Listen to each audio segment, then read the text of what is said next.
Hello friends, welcome to Amit Sharma academy.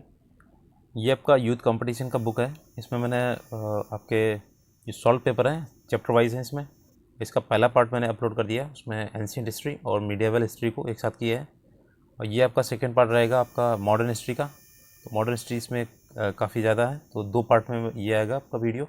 और ये आपका काफ़ी इम्पॉर्टेंट है। इसमें 1.0, 2.0 और जो बीपीएससी के अभी जो पेपर हुआ है 2023 में वो भी है इसमें। ठीक है, तो ये आपके लिए बहुत इंपॉर्टेंट है, देख लीजिएगा। इसमें चैप्टर वाइज एमसीक्यूज़ हैं और विद डिटेल सोल्यूशन है इसका। तो आज हम इसका हाफ पार्ट देखेंगे। तो इसमें आधा देखेंगे 15 ये देखेंगे कांग्रेस की पूर्ववर्ती सीमाओं तक देखेंगे इसका। ठीक है, और नेक्स्ट वाला पार्ट आपका आएगा दूसरा वाला। तो अगर आपको वीडियो अच्छा लगे प्लीज़ लाइक से सब्सक्राइब कर दीजिएगा। इसमें सारे टॉपिक्स हैं, पूरा जीएस इसमें कवर हो जाएगा आपका। तो ये रहा आपका आधुनिक भारत का इतिहास, देखिएगा। पहला है मुगल साम्राज्य का पतन और स्वायत्त राज्यों का उदय। तो पहले देखिए बक्सर की लड़ाई के बाद किस संधि पर हस्ताक्षर हुए थे। तो आपकी इलाहाबाद की संधि हुई थी 1965 में। देखिएगा, बक्सर की लड़ाई के बाद रॉबर्ट क्लाइव ने मुगल सम्राट शाह आलम द्वितीय तथा अवध के नवाब शुजाउद्दौला के साथ इलाहाबाद की संधि की थी। क्योंकि ये आपके इसमें जो लड़ाई हुई थी ना बक्सर की, इसमें दोनों लोग आ गए थे। और ये 1965 में हुई थी। इसके अंतर्गत मुगल सम्राट के ने जो बंगाल को अंग्रेज़ों को दे दिया था और क्लाइव को बंगाल का पहला गवर्नर बनाया गया था। मुगल सम्राट ने 26 लाख रुपए वार्षिक भुगतान के बदले ईस्ट इंडिया कंपनी को बंगाल, बिहार, उड़ीसा की दीवानी सौंप दी थी। ठीक है, नेक्स्ट है यूरोपीय वाणिज्य कंपनियों का भारत आगमन कैसे हुआ था। देखिएगा, डच ईस्ट इंडिया कंपनी ने किस वर्ष पटना में अपना कारखाना खोला था। तो आपका ये देखिएगा 1632 है क्या, ये आपका है ऑप्शन नंबर बी। ठीक है, 1632 है। तो ये अपने पटना में कारखाना स्थापित किया था, जो अब पटना कलेक्ट्रेट के रूप में जाना जाता है। पुर्तगाली बिहार में प्रवेश करने वाले पहले यूरोपीय थे और पुर्तगाली मुख्य रूप से मसालों और कपड़ों का व्यापार करते थे। नेक्स्ट है ब्रिटिश शासन का भारतीय अर्थव्यवस्था पर प्रभाव देखते हैं। निम्नलिखित में से ब्रिटिश शासन के दौरान भारतवर्ष के अंतर्गत निर्वनीकरण का कौन सा मुख्य कारण था। देखिएगा, ये ऑप्शन नंबर सी हो जाएगा। विस्तारित खेती की मांग को करने के लिए भूमि को उन्नत करना था। तो ऑप्शन नंबर ये हो जाएगा सी वाला। ठीक है, तो देखिएगा, ब्रिटिश शासन के दौरान भारत में निर्वनीकरण का मुख्य कारण विस्तारित खेती की मांग को पूरा करने के लिए भूमि को उन्नत करना था और साथ ही बढ़ती जनसंख्या, अधिक खाद्यान्न की मांग, वाणिज्य फसल और लकड़ी का उत्पादन निर्वनीकरण के अन्य कारण थे। अब देखिए 1857 का देखते हैं। तो किस स्थिति को रानी विक्टोरिया की उद्घोषणा जारी हुई थी। तो देखिएगा, ये आपका था ऑप्शन नंबर इसी वाला 1 नवंबर 1858 को। ठीक है, ये आपका जो स्वतंत्रता संग्राम होता है उसके बाद। तो ये आपका बीपीसी टीआरई देखिए पूछा गया है 15/12 को। ये टीआरई 2.0 का है। ठीक है, तो इसमें देखिएगा 1 नवंबर 1958 को इलाहाबाद में आयोजित दरबार में लॉर्ड कैनिंग ने महारानी विक्टोरिया की उद्घोषणा को पढ़ा था उसने। और भारत ने कंपनी का शासन समाप्त कर भारत पर सीधे क्राउन के अधिकार इसमें अधीन आ गया था। भारत सचिव के पद का प्रावधान किया गया था। उसकी सहायता से 15 सदस्यीय इंडियन काउंसिल की स्थापना की गई थी। 8 इसमें सदस्य ब्रिटिश सरकार के थे और 7 सदस्य कोर्ट ऑफ डायरेक्टर द्वारा नियुक्त किए गए थे।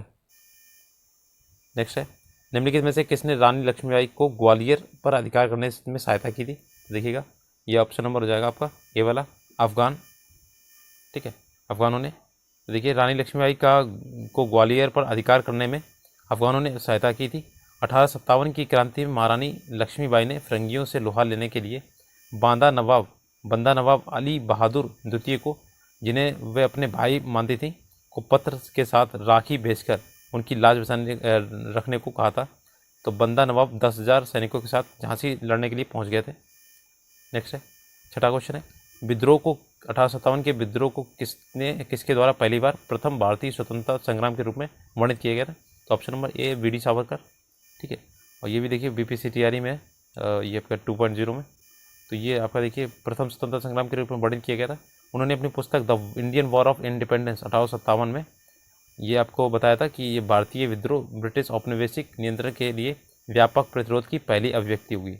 नेक्स्ट है 1857 के विद्रोह की इस विफलता के निम्नलिखित में से कौन से कारण थे। तो देखिएगा, ऑप्शन नंबर इसमें आपका सी हो जाएगा, उपयुक्त सभी। अंग्रेजों की सैन्य श्रेष्ठता सबसे ज़्यादा थी सैन्य, और विद्रोहियों के पास कोई एकीकृत कार्यक्रम एवं विचारधारा नहीं थी। ठीक है, समाज के सभी वर्गों के समर्थन का अभाव था और ये कोई भी पहले से निर्णित नहीं थी कि इसी दिन होगा। इससे कहीं तो जैसे वहाँ पे उस टाइम तो ये संचार का साधन नहीं था, तो कहीं कहीं आपका ये लेट पहुँच पाया था, तो इसका आपको सहयोग नहीं मिल पाया था हर वर्ग का। ऑप्शन नंबर ये हो जाएगा सी वाला, उपयुक्त सभी। ठीक है, इसमें देखिए आपका दिए गए साधनों का अभाव था, सामाजिक के सभी वर्गों का समर्थन नहीं था, क्रांति का देशव्यापी प्रसार नहीं हो पाया था, और आपसी फूट काफ़ी थी। ठीक है, तो ये सारे आपके कारण थे। नेक्स्ट देखते हैं 8 नंबर, 1857 के विद्रोह को किसके द्वारा प्रथम भारतीय स्वतंत्रता संग्राम के रूप में वर्णित किया है? तो अभी बताया था वीडी सावरकर। ठीक है, इंडियन वॉर ऑफ इंडिपेंडेंस 1857 की इन्होंने पुस्तक लिखी थी, और उन्हें स्वतंत्रता का पहला युद्ध बताया था। और इनका जन्म जो होता 28 मई 1883 को नासिक महाराष्ट्र में होता। लॉर्ड कैनिंग ने 1857 की स्वतंत्रता संग्राम के दौरान भारत के गवर्नर जनरल थे उस टाइम। ठीक है, किस अंग्रेज सैन्य अधिकारी जनरल ने झांसी की रानी को ये कहते हुए श्रद्धांजलि दी थी, यहाँ वह औरत सोई हुई है जो विद्रोहियों में एकमात्र मर्द थी। ठीक है, तो ये आपका ह्यूरोस था। ठीक है, इसी ने आपके झांसी पर दोबारा से कब्जा किया था, तो इसी ने बोला था, श्रद्धांजलि दी थी कि ये एक ही मर्द है जो आपके विद्रोहियों में दबाने में सक्षम रही है। ज्ञात हो कि 17 जून 1858 को ग्वालियर के पास कोटा में सराय में अंग्रेजों से लड़ते हुए रानी लक्ष्मीबाई की मृत्यु हो गई थी। ठीक है, अपने बच्चे के साथ लड़ी थी ये। नेक्स्ट है अन्य जन आंदोलन देखिएगा, तो इसमें बंकिम चंद्र चटर्जी का उपन्यास आनंद मठ में किस विद्रोह का उल्लेख है? तो ये आपका सन्यासी विद्रोह है। ठीक है, सबसे पहला ये विद्रोह था सन्यासी विद्रोह का, और ये आपकी 1772 ईस्वी में पूड़िया, दानापुर, तिरहुत में अंग्रेज और स्थानीय मुस्लिम रजा के खिलाफ विद्रोह पर आधारित था। और ये बंगाल भाषा का एक उपन्यास था जिसका प्रकाशन 1882 में हुआ था, लगभग 100 साल बाद हुआ था। ठीक है, 110 साल बाद। नेक्स्ट है देखिएगा, निम्नलिखित में से कौन सी घटना सबसे पहले हुई? संताल विद्रोह, बिरसा मुंडा का विद्रोह, और ये दिया गया ताना भगत आंदोलन। तो आपका ऑप्शन नंबर ए हो जाएगा। देखिएगा, ये आपका संताल विद्रोह पहले हुआ। ठीक है, सिद्धू कानू ये थे आपके। ठीक है, तो ये देखिएगा इसमें 30 जून 1855 में ये आपका संताल विद्रोह का नेता ये थे सिद्धू कानू थे, ये आपके टीआरई में आया था सेकेंड वाले। ठीक है, और बिरसा मुंडा का जो विद्रोह था 1899 से 1900 में चला था। ये जो विद्रोह था वो आपका झारखंड के छोटा नागपुर क्षेत्र में हुआ था। इसको उलगुलान विद्रोह भी बोलते हैं। और ताना भगत आंदोलन 1914 से 1920 के बीच में झारखंड के छोटा नागपुर पठार में हुआ था, छोटा नागपुर में हुआ था। इसके नेता जो थे जितरा उरांव थे। तो ये याद रखिएगा, क्या पता इस बार ये वाला पूछ दिया जाए। ठीक है, तो तीनों को क्रम से याद रखिएगा। नेक्स्ट है ताना भगत आंदोलन जो था वो संबंधित था किससे? तो ये आपका था ट्राइबल मूवमेंट, आदिवासी आंदोलन से था। ठीक है, तो देखिएगा इसमें 1914 से 1919 तक चला था, और ये वर्तमान जो था वो भी झारखंड है। तो छोटा नागपुर पठार में जतरा भगत और तुसिया भगत द्वारा किया गया था। इसे उराव ताना भगत आंदोलन के नाम से भी जाना जाता है। नेक्स्ट है किसके नेतृत्व में संथाल विद्रोह 1855-56 हुआ था? तो ये आपका पता होगा। देखिएगा इसमें ऑप्शन नंबर ई दिया गया, ये इसमें कोई नहीं है। तो ये आपका था सिद्धू कानू। ठीक है, के नेतृत्व में 1855 से 56 में हुआ था। और संथाल विद्रोह अंग्रेजों और जमींदारियों के खिलाफ बिहार जो अब झारखंड के राजमहल पहाड़ियों से बसे संथाल जनजातियों के विद्रोह का कारण ये वहाँ से विद्रोह हुआ था। ठीक है, निम्नलिखित में से कौन सा विद्रोह आंदोलन लंबी दाढ़ी रखने पर कर लगाए जाने के कारण हुआ था? तो ये भी देखिए 2.0 का है। तो ये आपका है बहावी आंदोलन। ठीक है, और इसके जो आपके यहाँ पे थे सर सैयद अहमद थे इसके जो नेता थे यहाँ पे। तो ये आंदोलन 1831 में चालू हुआ था, तो लंबी दाढ़ी रखने पर इसका विद्रोह हुआ था। नेक्स्ट है भारत में शिक्षा का विकास देखिएगा। 1817 ईस्वी में कलकत्ता में हिंदू कॉलेज की स्थापना की थी, किसने की थी? तो आपका ये ऑप्शन नंबर बी हो जाएगा, डेविड डेयर ने की थी। और डेनियर विवियन डेरोजी ने आपका 1925 में आपकी की थी, भारत स्वयं सेवक संघ की शायद स्थापना की थी। हाँ एग्जैक्टली वही थी। तो ये आपका डेविड हेयर जो थे 1817 में कलकत्ता में हिंदू कॉलेज की स्थापना राम मोहन रॉय एवं डेविड हेयर ने की थी। हिंदू कॉलेज वर्तमान में प्रेसिडेंसी विश्वविद्यालय के रूप में जाना जाता है। नेक्स्ट है वुड ने 1854 के प्रेषण के संबंध में निम्नलिखित कथनों पर विचार कीजिए। इसने उच्च अध्ययन के लिए शिक्षा के माध्यम से के रूप में अंग्रेजी की सिफारिश की थी, और इसने महिला शिक्षा और व्यावसायिक प्रशिक्षण पर जोर दिया था। तो इसमें ऑप्शन नंबर आपके दोनों सही होंगे। ठीक है, वुड का घोषणा पत्र आपने जो डीएलएड में पढ़ा होगा इसमें। तो इसके उच्च अध्ययन के लिए शिक्षा के माध्यम के रूप में अंग्रेजी की सिफारिश की तथा विद्यालय स्तर पर शिक्षा का माध्यम देसी भाषाओं को बनाए जाने का सुझाव दिया था। और प्रत्येक प्रांत में एक लोक शिक्षा विभाग की स्थापना। इसने महिला शिक्षा, व्यावसायिक शिक्षा की आवश्यकता पर बल दिया तथा तकनीकी विद्यालयों एवं अध्यापक प्रशिक्षण संस्था की सिफारिश की थी। नेक्स्ट देखते हैं भारतीय समाचार पत्रों तथा इतिहास एवं पुस्तकें। इस टॉपिक से बहुत ज़्यादा क्वेश्चन पूछे जाते हैं, तो काफ़ी इसे याद रखिएगा। द व्हील्स ऑफ हिस्ट्री, इतिहास के पहिए नामक पुस्तक किसने लिखी थी? तो ये आपका ऑप्शन नंबर हो जाएगा बी, राम मनोहर लोहिया। ठीक है, तो ये TRE 2 में आया था। देखिएगा गीता रहस्य आपका लोकमान्य बाल गंगाधर तिलक का है। और प्रिजन जो डायरी है 1975 में जयप्रकाश नारायण द्वारा लिखी गई। नेक्स्ट देखिए अबुल कलाम आज़ाद के द्वारा किस पत्रिका को संपादित किया गया था? तो ये आपका होता है ऑप्शन नंबर सी, अल हिलाल। ठीक है, देखिएगा अल हिलाल आपका अबुल कलाम आज़ाद का है। और कॉमरेड ये मोहम्मद अली जौहर का। ज़मींदार मौलाना ज़फ़र अली खान का है। और बंगाल गज़ट ये गंगाधर भट्टाचार्य का है। ठीक है, नेक्स्ट है राष्ट्रवादियों के दैनिक समाचार पत्र द इंडियन नेशन का प्रकाशन कब प्रारंभ हुआ था? तो ऑप्शन नंबर देखिएगा बी, 1931 में। ठीक है, ये भी 2.0 का है। तो राष्ट्रवादी ये द इंडियन नेशन का प्रकाशन 1931 में होता है और इसका जो प्रकाशन होता है पटना से किया गया था। नेक्स्ट है बंगाल व बिहार के नील कृषकों की दशा का वर्णन करते हुए नील दर्पण नामक किसके द्वारा लिखा गया था? तो ये आपका दीनबंधु मित्र थे। ठीक है, ऑप्शन नंबर सी, दीनबंधु मित्र की रचना ये प्रख्यात बांग्ला नाटककार दीनबंधु मित्र द्वारा रचित नील दर्पण 1860 में प्रकाशित हुई थी। इसमें नील आंदोलन का विस्तृत वर्णन किया गया था। ठीक है, 21 नंबर इंडिया डिवाइडेड पुस्तक किसने लिखी थी? तो देखिएगा ये आपका ऑप्शन नंबर ये पैडेल मून की द्वारा लिखी गई थी। और इसका भारत के प्रथम राष्ट्रपति डॉक्टर राजेंद्र प्रसाद द्वारा लिखी गई थी, जबकि the discovery of India Pandit Jawaharlal Nehru के द्वारा लिखी गई थी। तो इसमें ऑप्शन नंबर इसमें गलत लिखा हुआ है, ये आपका हो जाएगा राष्ट्रपति जो थे वो राजेंद्र प्रसाद द्वारा लिखा गया। ऑप्शन नंबर बी, सॉरी मैंने सी बोल दिया ना, option number B doctor Rajendra Prasad द्वारा। और ये जो द डिस्कवरी ऑफ इंडिया ये जवाहरलाल नेहरू द्वारा लिखी गई। नेक्स्ट है 22 नंबर यंग इंडिया पत्रिका का जो प्रकाशन था वो किसने किया था? तो ये आपके महात्मा गांधी जी ने किया था। ठीक है, ऑप्शन नंबर बी। और जो न्यू इंडिया है वो आपकी एनिवेशन द्वारा किया गया था। तो दोनों में याद रखिएगा, न्यू इंडिया आपका न्यू एनिवेशन का और महात्मा गांधी यंग है तो यंग रहेगा इनका। ठीक है, साप्ताहिक ये थी आपकी पत्रिका। इंडिया का प्रयोग महात्मा गांधी द्वारा विचारधारा सत्याग्रह अहिंसा के प्रचार के लिए किया गया था। नेक्स्ट है ओंकार हिंदी साप्ताहिक पत्रिका के प्रकाशन में कौन संबंधित थे? तो ऑप्शन नंबर डी देखिएगा, ये आपके हैं उपयोग में से एक से अधिक। एक्सप्लेन देख लेते हैं। 1940 में ओंकार नामक साप्ताहिक पत्रिका के प्रकाशन में यमुना कारजी और राहुल सांकृत्यायन और स्वामी सहजानंद सरस्वती संबंधित है। राहुल सांकृत्यायन इसके संपादक थे और स्वामी सहजानंद सरस्वती इस पत्रिका के प्रमुख और प्रकाशक भी थे। ठीक है, Pakistan or the partition of India किसने लिखा था? तो ऑप्शन नंबर सी देखिएगा, डॉक्टर भीमराव अम्बेडकर जी। ठीक है, तो इन्होंने लिखा था, देखिएगा BR अम्बेडकर द्वारा लिखित 1947 में भारत के विभाजन से पहले की घटनाओं का एक व्यावहारिक विश्लेषण प्रस्तुत करता है। नेक्स्ट देखते हैं वर्नाकुलर प्रेस एक्ट के बारे में निम्नलिखित में से कौन सा कथन सत्य है? तो देखिएगा ऑप्शन नंबर डी देखिएगा, तीनों सही है इसके। इसे लॉर्ड लिंटन द्वारा अधिनियमित किया गया था और इसे गैंगिंग अधिनियम के रूप में जाना जाता है और इस अधिनियम को लॉर्ड रिपन ने निरस्त कर दिया था। ठीक है, तो देखिएगा 1878 में ये आया था, लॉर्ड लिंटन द्वारा अधिनियम किया गया था और गैंगिंग अधिनियम के रूप में जाना जाता है क्योंकि ये अंग्रेज और अन्य भाषाओं के अखबारों के बीच भेदभाव करता है। इस अधिनियम को लॉर्ड रिपन ने 1882 में रद्द कर दिया था।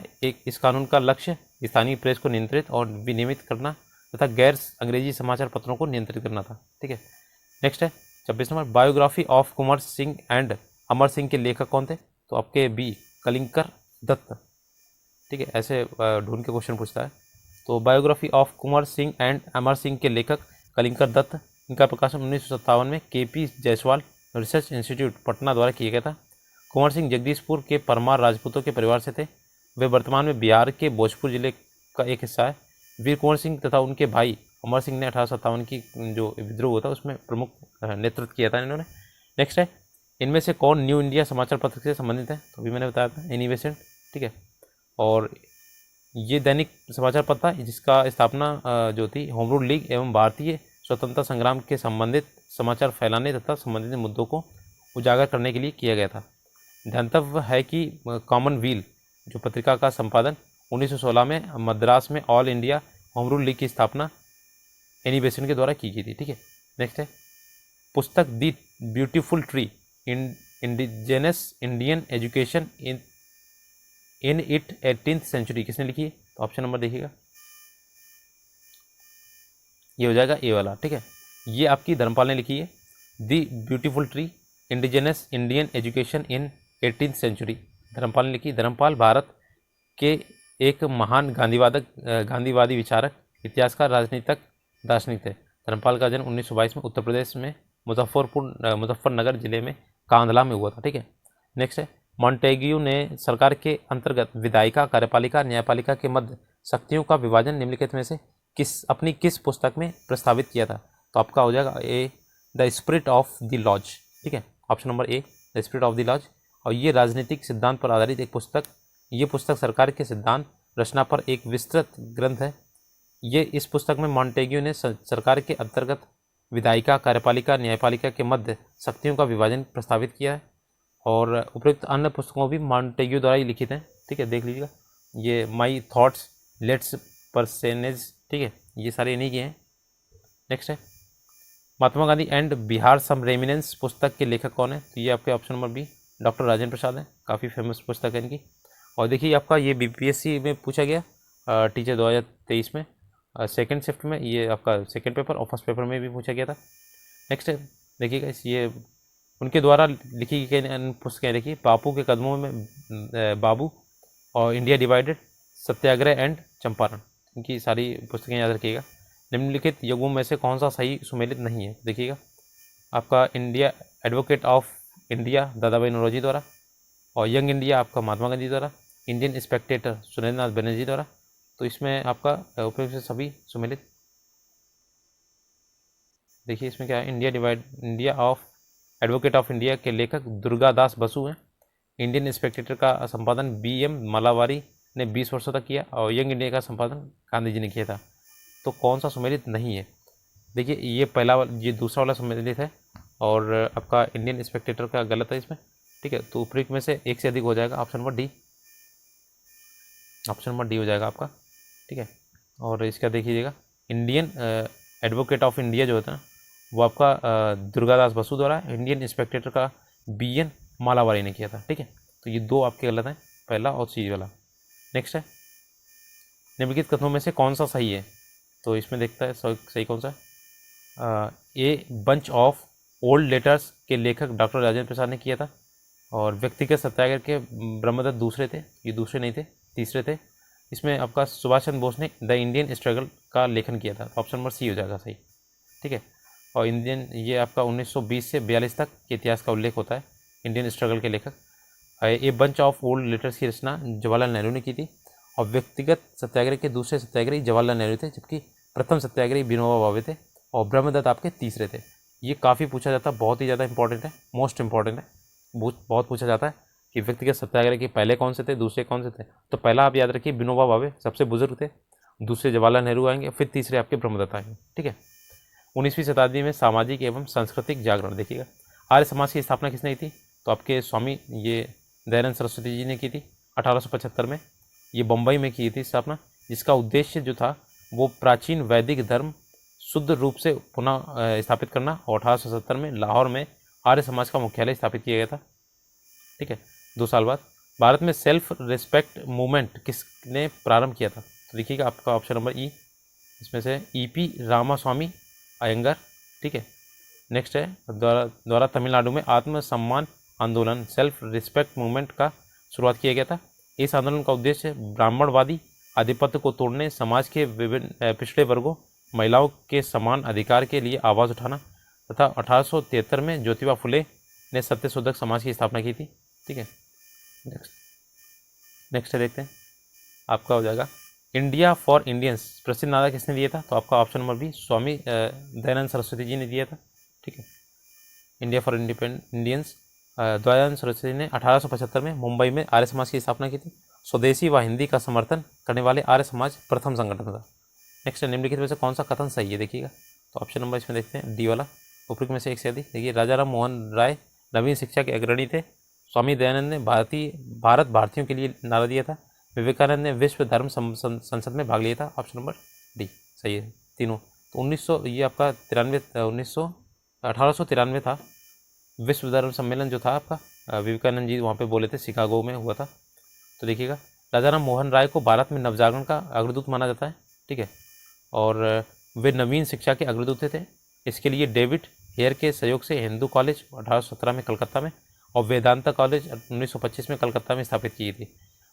तो जो स्वामी दयानंद सरस्वती ने आर्य समाज 1875 ईस्वी में स्थापना की थी और स्वदेशी व हिंदी का समर्थन करने वाले वह ये प्रथम संगठन था। इसका मानना था कि भारत भारतीयों के लिए है। नेक्स्ट, स्वामी विवेकानंद ने रामकृष्ण मिशन की स्थापना 1897 में कलकत्ता बारानगर में की थी। 1893 में अमेरिका के शिकागो शहर में आयोजित जो विश्व धर्म सम्मेलन था, भारत का नेतृत्व किया था किसने? तो आपके स्वामी विवेकानंद जी ने किया था, इसमें दिया गया नहीं हाथ, ठीक है। और भौतिकवाद आध्यात्मवाद के मध्य संतुलन स्थापित करने पर बल दिया था उन्होंने। 37 नंबर है, पंजाब में कूका आंदोलन का प्रारंभिक उद्देश्य क्या था? तो देखिएगा, ये आपका था ऑप्शन नंबर ए वाला, ये सिख धर्म को परिष्कृत करना चाहते थे, ठीक है, ऑप्शन नंबर ए। डिटेल देखिए इसका। कूका जो था पंजाब में एक धार्मिक राजनीतिक आंदोलन था। कूका मुख्य रूप से सिख धर्म का हिस्सा नहीं थे। लोगों को एकजुट करने के लिए संत गुरु राम सिंह जी ने 12 अप्रैल 1872 को कूका आंदोलन शुरू किया था। अब 38 नंबर है, नव भारत का पैगंबर कौन कहलाता है? तो ये आपके ऑप्शन नंबर ए, राजा राम मोहन राय, ठीक है, नव भारत का पैगंबर कहलाते हैं क्योंकि भारतीयों में राजनीतिक चेतना उत्पन्न करने वाले पहले व्यक्ति थे। इस उद्देश्य की पूर्ति के लिए 1828 में ब्रह्म समाज तथा उनके अनुयायियों द्वारा 1836 ईस्वी में बंग भाषा प्रकाशन सभा नामक संस्थाओं की स्थापना की गई थी, जो धार्मिक, नैतिक, सामाजिक और राजनीतिक प्रश्नों पर विवाद करती थी। नेक्स्ट है, किस वर्ष ऑल इंडिया वुमेन्स कॉन्फ्रेंस की स्थापना की गई थी? तो देखिए ऑप्शन नंबर सी, 1927 में की गई थी। देखिए 1927 में की गई थी और ये दिल्ली में स्थित एक गैर सरकारी संगठन है। इस सम्मेलन की शुरुआत महिलाओं की शिक्षा को बढ़ावा देने के लिए की गई थी। नेक्स्ट है, किसान आंदोलन देखेंगे इसमें आपका। ऑल इंडिया किसान सभा के पहले अधिवेशन में कौन अध्यक्ष थे? तो आपके ये थे सहजानंद सरस्वती जी थे, ऑप्शन नंबर बी। देखिएगा, ये 1936 में कांग्रेस के लखनऊ अधिवेशन में अखिल भारतीय किसान सभा का गठन किया गया था और इसके पहले अध्यक्ष आपके सहजानंद सरस्वती थे। इस सभा ने एक किसान घोषणा पत्र जारी किया जिसमें जमींदारी उन्मूलन और सभी किराएदारी के लिए अधिकारों की मांग की गई थी। नेक्स्ट देखते हैं, चंपारण आंदोलन के जन आंदोलन की प्रक्रिया में ब्रिटिश सरकार ने इस मुद्दे के समाधान के लिए कौन सा कदम उठाया था? तो ऑप्शन नंबर सी हो जाएगा, चंपारण कृषि समिति की स्थापना की थी। नेक्स्ट है, देखिएगा, इसमें ब्रिटिश सरकार ने इस मुद्दे के समाधान के लिए चंपारण कृषि जांच समिति की स्थापना की। चंपारण कृषि जांच समिति के अध्यक्ष जो थे FG सलाई थे। इसके सदस्य थे CJ read, Mahatma Gandhi, SG अदामी, राजा हरिहर प्रसाद, अनुग्रह नारायण सिंह, G रैनी, जबकि MEL टेंडर सचिव थे इसके। और बाद में राजा हरिहर प्रसाद के खराब स्वास्थ्य के कारण उनके स्थान पर महाराजा कृत्यानंद सिंह को सदस्य बनाया गया था। नेक्स्ट है 42 नंबर, निम्नलिखित में से किस आंदोलन में महात्मा गांधी ने भूख हड़ताल को हथियार के रूप में सर्वप्रथम प्रयोग किया था? तो आपका अहमदाबाद जो हड़ताल थी उसमें किया था 1918 में, ठीक है। इसमें भूख हड़ताल को हथियार के रूप में सर्वप्रथम प्रयोग किया था। इस भूख हड़ताल का प्रमुख कारण था मिल मालिकों एवं मजदूरों के बीच प्लेग बोनस विवाद था। वर्ष 1917 में अहमदाबाद प्लेग फैल जाने के कारण मिल मजदूरों ने पलायन जो था शुरू कर दिया था और जिसके रोकने के लिए मिल मालिकों द्वारा मजदूरों को प्रति माह प्लेग बोनस देना शुरू किया गया था। इस बीमारी के प्रकोप से कुछ कमी आने पर मिल मालिकों द्वारा दिए गए इस बोनस को बंद कर दिया गया था। नेक्स्ट है 43 नंबर, बंकिम चंद्र चट्टोपाध्याय के आनंद मठ में किस विद्रोह का उल्लेख है? तो आपका सन्यासी विद्रोह। ये तो काफ़ी फेमस क्वेश्चन है, ठीक है। और इन्होंने जो सन्यासी विद्रोह था 1770 से 80 के बीच में हुआ था, 1820 के बीच में। और बंगाल में 1770 में भीषण अकाल के बाद सन्यासी विद्रोह शुरू हुआ था जिसमें घोर अराजकता और दुर्दशा उत्पन्न हुई। हालांकि विद्रोह का तात्कालिक कारण हिंदुओं और मुसलमानों दोनों के पवित्र स्थानों हेतु जाने वाले तीर्थ यात्रियों पर अंग्रेजों द्वारा प्रतिबंध लगाया गया था, ठीक है। और ये काफ़ी दिनों तक चला था। नेक्स्ट है, गांधी जी को विशेष रूप से चंपारण आने और वहाँ के कृषकों को दयनीय स्थिति को देखने हेतु किसने अनुग्रह किया था? तो ये आपके राजकुमार शुक्ल थे। इनका तो क्वेश्चन हर तैयारी में आप लेके ही रखिएगा, ठीक है, हर तैयारी में पूछा जाएगा आपका। 2.0 1.0 देखिए 1 पॉइंट में भी है, 2 पॉइंट में भी और 3 पॉइंट में भी आया था। गांधी जी को विशेष रूप से ये आपका कृषकों की दैनिक दिशा को देखने के लिए राजकुमार शुक्ल ने अनुग्रह जो इन्होंने अनुग्रह किया था। चंपारण बिहार में एक जिला है जहाँ वर्ष 1914 से 16 में एक क्षेत्र में किसानों के कठोर ब्रिटिश अत्याचारों के खिलाफ आंदोलन किया था। नेक्स्ट है, भारतीय किसानों के इतिहास में संगठित असहयोग का प्रथम उदाहरण कहाँ घटित हुआ? तो आपका ऑप्शन नंबर ए बिहार और बंगाल में। ठीक है, नेक्स्ट है, देखिएगा भारतीय किसान के इतिहास में संगठित असहयोग का प्रथम उदाहरण 1781 में बिहार ये बंगाल प्रेसिडेंसी से गठित हुआ था। इस विद्रोह को बिहारी विद्रोह या बंगाल के किसान विद्रोह के नाम से भी जाना जाता है। देखिएगा सूची दी गई है, इसमें मैच करना है। ये रहा आपका मैचिंग, देख लीजिएगा। ऑप्शन नंबर सी, नील के पौधों को लगाने वाला जो आंदोलन था चंपारण 1917 में हुआ था। ठीक है, राजकुमार शुक्ल इसके गांधी जी को मनाया था। केतिहर जो सत्याग्रह था खेड़ा में हुआ था। ठीक है, 1918 में, नहीं इसका हाँ सॉरी 18 ही था। और इसमें आपका जो मजदूर मिल वाला भी था 18 ही था। कपास मिल मजदूरों का सत्याग्रह ये अहमदाबाद में। और असहयोग आंदोलन को बंद करने के लिए आंदोलन था चौरी चौरा में 1922 में ये हुआ था शायद, हाँ 1922 में हुआ था। चंपारण नील आंदोलन के दौरान महात्मा गांधी के साथ कौन थे? तो ये ऑप्शन नंबर देखिएगा डी, उपयुक्त में से एक से अधिक। तो ये आपके 3 कट्टे पे खेती की जाती है, 3/20 पे हिस्से पर नील उगाने के लिए मजबूर किया था। किसानों की इन शिकायतों की जांच करने के लिए गांधी जी ने 1917 में चंपारण पहुंचे तथा एक अहिंसक प्रतिरोधी रूपी आंदोलन शुरू किया जिसमें चंपारण सत्याग्रह की कहा था। और इस सत्याग्रह में देखिए महात्मा गांधी के साथ राजेंद्र प्रसाद, ब्रजकिशोर और महादेव देसाई, जेबी कृपलानी, नरहरि पारिक, मजहर उल हक भी थे इसमें। ठीक है, निम्नलिखित आंदोलनों में से किसका सरदार वल्लभ भाई पटेल द्वारा नेतृत्व किया गया था और वह सफल भी रहा था? तो ऑप्शन नंबर सी देखिएगा बारदोली सत्याग्रह था। तो इन्हें उसी से आपको सरदार की उपाधि मिली थी। ये किसान आंदोलन का नेतृत्व था जहां प्रांतीय सरकार ने किसानों के साथ लगान में 30% की वृद्धि कर दी थी। इस आंदोलन के पश्चात उन्हें सरदार की उपाधि प्रदान की थी, महिलाओं ने दी थी। इसके अतिरिक्त 1918 में हुए खेड़ा सत्याग्रह में भी वल्लभ भाई पटेल की प्रमुख भूमिका थी। नेक्स्ट है, 1918 के किस महीने में चंपारण कृषि जो कानून था चंपारण एग्रीरियन एक्ट यूरोपीय नील बागानों के स्वामी के विरुद्ध पारित हुआ था? तो महीना पूछा गया था, देखिएगा ऐसा क्वेश्चन। ऑप्शन नंबर ई इसमें दिया गया, उपयोग में से कोई नहीं है। देखिएगा 1917 में ये प्रथम सत्याग्रह नील आंदोलन के बाद 4 मार्च 1918 को यूरोपीय नील बागान मालिकों के विरुद्ध सरकार ने चंपारण कृषि कानून जो चंपारण एग्रीरियन एक्ट पारित किया था।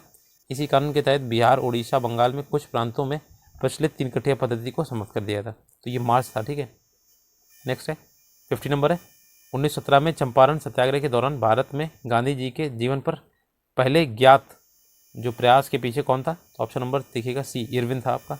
ठीक है, चंपारण सत्याग्रह के दौरान उन्हें रोकने के लिए ब्रिटिश बागान प्रबंधक इरविन ने कार्रवाई करने का निर्णय लिया। उसने गांधी जी को रात्रि भोजन का आमंत्रण दिया और गांधी जी ने सहर्ष स्वीकार किया।